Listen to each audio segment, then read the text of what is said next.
Nadie en San Isidro volvió a dormir tranquilo después de aquella madrugada en que Rafael clavó la pala junto al viejo cedro del potrero.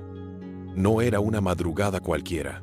El cielo estaba tan oscuro que ni los gallos se atrevían a cantar, y una neblina baja se arrastraba por los surcos de maíz como si la misma tierra estuviera guardando un secreto.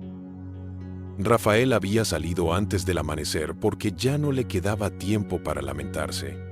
Tenía 2 hijos dormidos en una cama de madera, una esposa con fiebre desde hacía 3 noches y una deuda con don Evaristo, el hombre más rico del pueblo, que vencía al caer la semana. Si no pagaba, perdería el pequeño terreno que su padre le había dejado. Y para un campesino, perder la tierra no era perder una propiedad, era perder el apellido, la memoria y hasta el lugar donde uno quería ser enterrado. Por eso Rafael llegó al potrero con la pala al hombro y el corazón apretado. Su idea era abrir una zanja para desviar el agua cuando llegaran las primeras lluvias. Pero apenas hundió la herramienta por tercera vez, la punta chocó contra algo duro. No sonó como piedra, sonó como madera vieja, seca, encerrada bajo la tierra durante demasiados años. Rafael se agachó, apartó el lodo con las manos. Primero apareció una esquina oscura, luego una parte alargada, y después una forma que le hizo sentir un frío extraño en la espalda. Era una cruz de madera negra pesada, con clavos oxidados en las puntas, y una cinta de tela podrida amarrada al centro. No tenía brillo, pero parecía emitir una claridad suave, como si la noche se apartara un poquito alrededor de ella. Rafael no gritó, tampoco rezó de inmediato. Se quedó mirando aquella cruz con la respiración contenida, porque recordó algo que su abuelo decía cuando él era niño. Hay cosas que la tierra no devuelve porque sí. Cuando algo enterrado aparece, no siempre viene a dar riqueza. A veces viene a cobrar verdad. En ese momento detrás de él crujió una rama. Rafael levantó la mirada y vio a doña Teodora, la partera vieja del pueblo, parada junto al cerco de piedra. Iba envuelta en su rebozo negro, con los ojos muy abiertos. No parecía sorprendida. Parecía asustada de confirmar algo que llevaba años esperando. «No la toques, hijo», dijo ella con voz seca. Esa cruz no estaba perdida. Esa cruz estaba escondida. Rafael sintió que la sangre se le bajaba a los pies. Miró la cruz, miró a doña Teodora, y por primera vez desde que comenzó aquella mala racha, se olvidó de la deuda, de la fiebre de su esposa y del miedo a perder el terreno. Porque entendió que lo que acababa de encontrar no era un pedazo de madera antigua. Era una puerta, y detrás de esa puerta había una historia que el pueblo entero había querido enterrar. Doña Teodora se acercó despacio, como quien camina frente a un altar. Se persignó, se inclinó un poco y susurró una oración tan bajita que Rafael apenas oyó algunas palabras. Después le contó que, cuando ella era niña, su madre le hablaba de una cruz que había desaparecido una noche de tormenta. Decían que esa cruz estaba en la entrada del antiguo Camino Real, donde los campesinos dejaban flores cuando pedían lluvia, salud o protección para sus hijos. Pero un día, después de una discusión entre los dueños de la hacienda y los jornaleros, la cruz ya no amaneció en su lugar. Los viejos preguntaron, nadie respondió. Los peones buscaron en los barrancos, en el río, detrás de la iglesia y en los corrales. Nada. Desde entonces, San Isidro cambió. Las familias comenzaron a pelear por linderos, las lluvias se volvieron caprichosas y muchos empezaron a decir que el pueblo había perdido una bendición. Rafael escuchó en silencio.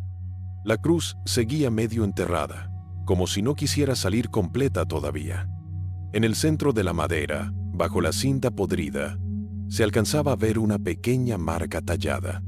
No era una fecha, no era un nombre, era una frase casi borrada. Donde haya fe, saldrá la verdad. Y fue justo en ese instante cuando apareció don Evaristo por el camino, montado en su caballo oscuro, con 2 hombres detrás. Nadie lo había llamado, nadie le había contado nada, pero venía directo hacia el potrero, como si también hubiera sentido que la tierra acababa de abrir la boca. Cuando vio la cruz, su rostro cambió. El hombre que siempre hablaba fuerte se quedó mudo. Sus ojos no miraron a Rafael, sino al hoyo, a la madera, a la cinta vieja. Luego bajó del caballo y dijo algo que terminó de helarle el alma a todos. Esa cruz es mía y quiero que me la entregues ahora mismo. Rafael sintió el impulso de obedecer.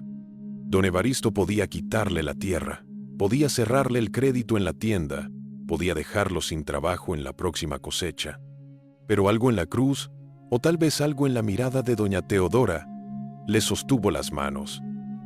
No sabía por qué, pero comprendió que si entregaba aquella cruz sin preguntar, entregaría también el secreto que Dios acababa de poner frente a sus ojos. Si esta historia ya te hizo sentir que la tierra habla cuando el corazón está listo para escuchar, suscríbete a Sabiduría de la Tierra. Comparte este relato con alguien que necesite esperanza y escribe en los comentarios: La tierra guarda sabiduría, porque lo que Rafael estaba a punto de descubrir no solo cambiaría su vida, cambiaría para siempre la memoria de todo el pueblo. Rafael no respondió de inmediato. Tenía las manos llenas de lodo, la camisa pegada al cuerpo por el sereno y el corazón golpeándole fuerte, pero no apartó la vista de don Evaristo. Aquel hombre siempre había caminado por el pueblo como si hasta el polvo le perteneciera. Su sombrero era fino, sus botas nunca se ensuciaban demasiado, y cuando hablaba, los demás bajaban la mirada por costumbre, no por respeto. Pero esa mañana había algo distinto. Don Evaristo no parecía dueño de nada. Parecía un hombre que acababa de encontrarse con un fantasma de su propia casa. Esa cruz apareció en mi terreno, dijo Rafael al fin. Y antes de entregarla, quiero saber por qué la quiere tanto. Los 2 hombres que acompañaban a don Evaristo dieron un paso adelante, pero él levantó la mano para detenerlos. Respiró hondo, acomodó la mirada y volvió a ponerse la máscara de siempre. No seas necio, Rafael. Tu deuda vence pronto. Entrégame la cruz y yo olvido todo lo que me debes. Hasta puedo darte unas monedas para la medicina de tu mujer. La oferta cayó como una piedra en el pecho de Rafael. Pensó en Martina, su esposa, acostada bajo una sábana delgada, sudando y apretando los dientes para que los niños no la oyeran quejarse. Pensó en sus hijos, en los zapatos rotos de Mateo, en las trenzas de Lucía, en la olla donde cada día alcanzaba menos maíz. Una parte de él quiso tomar la cruz, ponerla en las manos del rico y correr a comprar remedios. Pero doña Teodora habló antes. El precio de una verdad enterrada nunca se paga con monedas, don Evaristo. Si la cruz no valiera nada, usted no habría venido tan temprano. El silencio se volvió más pesado. Al fondo, una vaca mugió en el corral y el sonido pareció venir de muy lejos.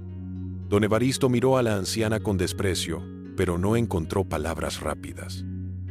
Rafael entonces entendió que no estaba solo. La vieja partera, la tierra removida y aquella cruz oscura estaban de su lado. «Voy a llevarla al padre Julián», dijo Rafael.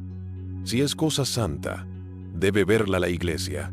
Si es cosa de familia, debe saberse. Y si es cosa del pueblo, el pueblo debe escucharla». Don Evaristo se acercó tanto que Rafael pudo oler el tabaco en su aliento. «No te conviene meterte en historias viejas», le murmuró. «Hay secretos que alimentan vivos porque los muertos ya no pueden defenderse». Rafael tragó saliva. Aquellas palabras no sonaban como amenaza común, sonaban como confesión mal escondida. Cuando el rico se fue, levantando polvo con su caballo, doña Teodora ayudó a Rafael a desenterrar la cruz completa. Pesaba más de lo que parecía, no por la madera, sino por lo que llevaba amarrado detrás. Bajo la tela podrida apareció un pequeño cilindro de lata, cerrado con cera negra. Rafael lo sostuvo entre los dedos. Estaba frío, demasiado frío para haber pasado tantos años bajo el barro. «No lo habrás aquí», dijo doña Teodora. «Hay ojos en los cercos y oídos entre los árboles». Caminaron hacia la iglesia cuando el sol apenas pintaba de amarillo los techos de teja. San Isidro despertaba despacio. Las mujeres barrían los patios, los hombres encendían fogones y los perros olfateaban el aire como si también notaran que algo raro venía entrando al pueblo. Rafael cargaba la cruz envuelta en un saco de manta, pero cada persona que lo veía pasar sentía la necesidad de persignarse. El padre Julián los recibió en la sacristía. Era un sacerdote de manos delgadas y mirada cansada, acostumbrado a escuchar dolores que no siempre podía resolver, pero cuando vio la cruz, se puso de pie con una rapidez que no correspondía a sus años. Dios santo, dijo apenas. Yo pensé que era solo una leyenda. Sobre una mesa de madera, rompieron la cera del cilindro. Dentro había un papel enrollado, amarillento y frágil, escrito con tinta casi marrón. El padre Julián lo abrió con cuidado, mientras Rafael sostenía la respiración. La primera línea decía: «Para quien encuentre esta cruz, que sepa que San Isidro fue vendido en mentira». A Rafael se le aflojaron las rodillas. El padre leyó en voz alta. La carta estaba firmada por un tal Lorenzo Aguilar, antiguo sacristán del pueblo, y contaba que muchos años atrás, cuando una sequía había matado la mitad de las cosechas, las familias campesinas entregaron sus pocas joyas, herramientas y monedas para comprar legalmente las tierras del manantial y dejarlas como terreno común. Nadie debía venderlas, nadie debía cercarlas, nadie debía negar agua a los pobres. Pero la escritura nunca llegó al registro. El administrador de la antigua hacienda la escondió, falsificó documentos y convirtió el terreno común en propiedad privada. Desde entonces, la familia de don Evaristo había cobrado arriendo por tierras que no le pertenecían del todo. Rafael sintió que el mundo se abría bajo sus pies. No era solo su deuda, no era solo su parcela, era la historia de un pueblo entero viviendo bajo una mentira heredada. Y entonces, desde afuera de la iglesia, se oyó el golpe fuerte de un caballo frenando sobre las piedras. Don Evaristo había vuelto. Esta vez no venía a negociar. Venía con rabia, con hombres armados de machete, y con una orden escrita para sacar a Rafael de su tierra antes de que terminara el día. El padre Julián dobló la carta con manos temblorosas y la guardó dentro de su Biblia. No lo hizo por esconderla, sino por protegerla. Rafael vio en su rostro una mezcla de miedo y deber, esa expresión que aparece cuando un hombre entiende que la verdad le va a costar paz. Afuera, don Evaristo golpeó la puerta de la sacristía con el puño. «Padre, abra. Ese campesino está usando una reliquia para levantar chismes contra mi familia». La voz del rico resonó en el templo vacío. Rafael miró la cruz apoyada contra la pared. Por un momento, sintió ganas de huir por la puerta trasera y regresar con Martina, porque una cosa era descubrir una carta antigua y otra muy distinta era enfrentarse al hombre que podía aplastarlo con una firma.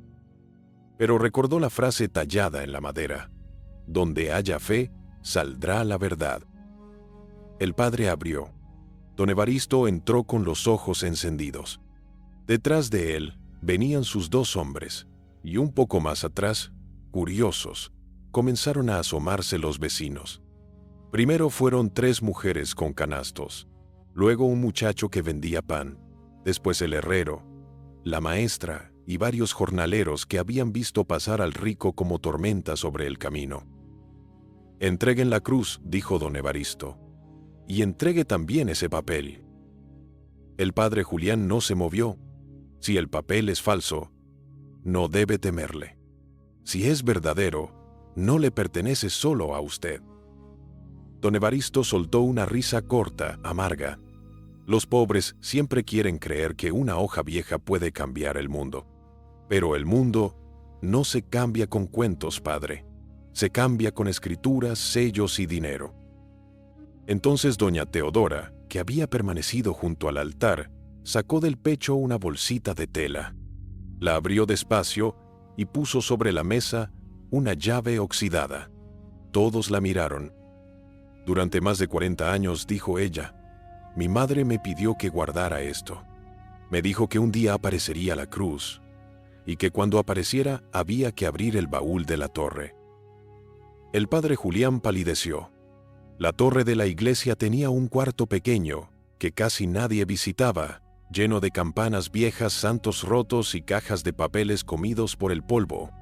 Subieron todos, menos los hombres de don Evaristo, a quienes el sacerdote obligó a quedarse abajo frente a los vecinos. Rafael cargó la cruz. Doña Teodora llevó la llave. El padre Julián sostuvo la Biblia contra el pecho. Arriba, el aire olía a madera vieja y murciélago. Al fondo del cuarto, bajo una manta gris, encontraron un baúl de cedro con herrajes negros. La llave entró con dificultad, como si el candado hubiera olvidado su propio oficio. Al girarla, el sonido fue seco y largo. Rafael sintió que no estaban abriendo un baúl. Estaban abriendo una herida. Dentro había libros de cuentas, papeles notariales, un rosario de madera y varias actas envueltas en cuero. El padre Julián extendió una sobre una mesa. Allí estaban los nombres de familias antiguas de San Isidro: López, Cañas, Aguilar, Sorto, Mejía, hombres y mujeres que habían puesto su firma con una cruz porque no sabían escribir, pero sí sabían cumplir palabra. El documento declaraba que las tierras del manantial y del camino real eran comunales, compradas con aporte del pueblo y bendecidas para servicio de todos. Rafael buscó con los ojos y encontró el apellido de su abuelo. Sintió que algo le subía por la garganta. No era llanto todavía. Era una mezcla de orgullo y tristeza, como cuando uno descubre que sus mayores pelearon una batalla que nadie les agradeció. Pero había algo más. Entre los papeles apareció una segunda carta, esta vez escrita por el propio abuelo de don Evaristo. En ella confesaba que había escondido la escritura original para proteger su fortuna y pedía que, si algún día la cruz volvía a aparecer, se restituyera el terreno al pueblo. Al final decía: no quiero que mis hijos hereden tierra robada, porque la tierra robada siempre cobra con desgracia. Cuando bajaron, la iglesia estaba llena. La noticia había corrido como fuego en rastrojo seco. Mujeres, niños, ancianos y jornaleros esperaban entre las bancas. Don Evaristo estaba frente al altar, rígido, con el rostro endurecido. Rafael notó que ya no parecía enojado, parecía acorralado por el pasado. El padre Julián leyó los documentos en voz alta. Cada nombre antiguo cayó sobre la iglesia como una campanada. Algunos vecinos se llevaron las manos a la boca. Otros comenzaron a llorar en silencio. Y cuando se leyó la confesión del abuelo de don Evaristo, nadie se movió. El rico miró a Rafael con odio primero, luego con vergüenza, y finalmente con una tristeza que parecía haberle envejecido el rostro en pocos minutos. Nadie esperaba lo que hizo después. Se quitó el sombrero, caminó hasta la cruz y se arrodilló. Mi padre quemó algunas cartas, dijo con voz rota.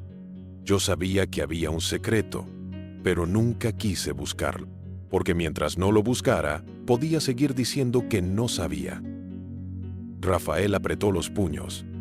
Había esperado defensa, amenaza o mentira. No esperaba una confesión.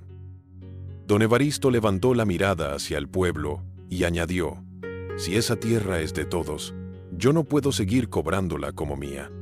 Pero no crean que la verdad termina hoy, porque donde se descubre una mentira vieja, también aparecen las heridas que dejó. Aquel día, San Isidro no volvió a sus casas como si nada hubiera pasado. La gente salió de la iglesia hablando bajito, como cuando uno acaba de presenciar algo sagrado y teme romperlo con demasiadas palabras. Los ancianos repetían los apellidos del documento. Las mujeres recordaban historias de sus abuelas. Los jornaleros miraban hacia el manantial, allá donde por años habían pagado por beber agua de una tierra que sus propios muertos habían comprado. Rafael caminó detrás de todos, cargando la cruz con ayuda del padre Julián. Ya no pesaba igual. Al desenterrarla, le había parecido una carga oscura. Ahora le parecía una semilla antigua, una señal que la tierra había guardado hasta encontrar unas manos suficientemente humildes para no venderla. Don Evaristo cumplió su palabra, aunque no fue fácil. Mandó traer al notario del pueblo vecino, abrió los libros de su familia y permitió que se revisaran los límites de la hacienda. Algunos lo acusaron, otros no le creyeron, y hubo quienes dijeron que una confesión no borraba años de abuso. Rafael también lo sabía. La justicia no siempre llega como un rayo que parte el cielo. A veces llega como una piedra que hay que mover todos los días hasta abrir camino. Pero algo comenzó a cambiar. La deuda de Rafael fue anulada, no como regalo, sino como parte de la restitución por los cobros injustos. El manantial fue declarado terreno común. Los hombres limpiaron el camino real. Las mujeres sembraron flores alrededor de la fuente, y los niños volvieron a correr donde antes había cercos. Martina recibió la medicina que necesitaba, y cuando por fin pudo levantarse de la cama, Rafael la llevó hasta la iglesia para que viera la cruz.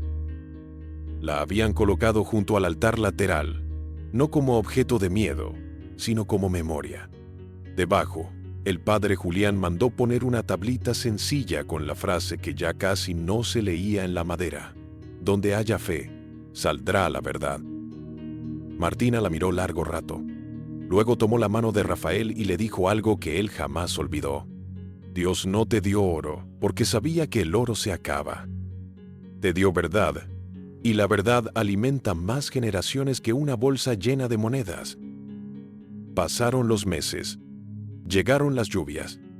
No fueron lluvias exageradas ni milagros de esos que hacen gritar a la gente. Fueron lluvias buenas, parejas, de las que entran en la tierra sin destruirla. El maíz levantó hojas verdes, los frijoles treparon alegres, y el manantial, que muchos creían débil, comenzó a correr con más fuerza desde que quitaron las piedras que lo tapaban. Una tarde, Rafael encontró a don Evaristo sentado solo junto al agua. El hombre ya no vestía con el mismo orgullo. Tenía el sombrero sobre las rodillas y los ojos clavados en la corriente. Me he pasado la vida creyendo que tener tierra era tener poder, dijo. Y hasta hoy entiendo que la tierra no se posee del todo, se cuida o se profana. Rafael no respondió con sermones. Se sentó a su lado. Por un rato escucharon juntos el agua. Después, Rafael dijo: mi abuelo decía que la tierra reconoce los pasos del justo y también los del soberbio. Pero si el soberbio aprende a caminar distinto, tal vez la tierra también le permita sembrar de nuevo.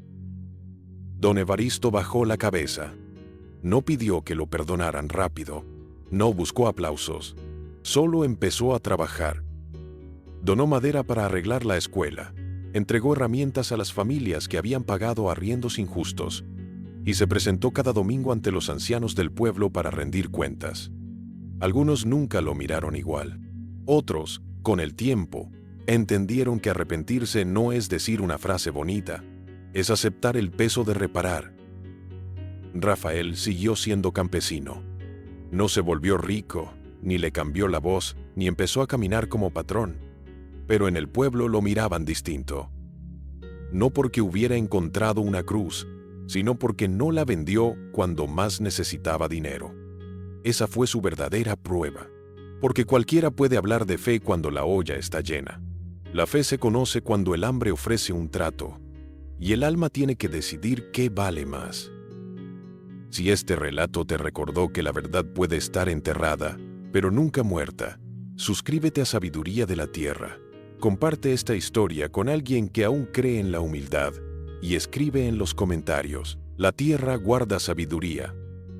Tal vez esa frase llegue a otra persona como llegó aquella cruz a las manos de Rafael, justo cuando más necesitaba recordar que Dios no se olvida del pobre, ni deja sin respuesta al que actúa con limpio corazón. Muchos años después, cuando Rafael ya tenía el cabello blanco y sus hijos trabajaban sus propios surcos, la gente seguía hablando de la cruz enterrada. Los niños preguntaban si brillaba en la noche. Las abuelas decían que sí, pero no con luz de vela, sino con luz de conciencia. Y cada vez que alguien quería aprovecharse del débil, otro señalaba la iglesia y decía: cuidado, que la tierra escucha. Porque hay secretos que no se pudren bajo el barro. Hay promesas que esperan generaciones enteras. Y hay cruces que aparecen no para asustar al pueblo, sino para recordarle que la justicia de Dios puede tardar, pero sabe perfectamente dónde está enterrada la verdad.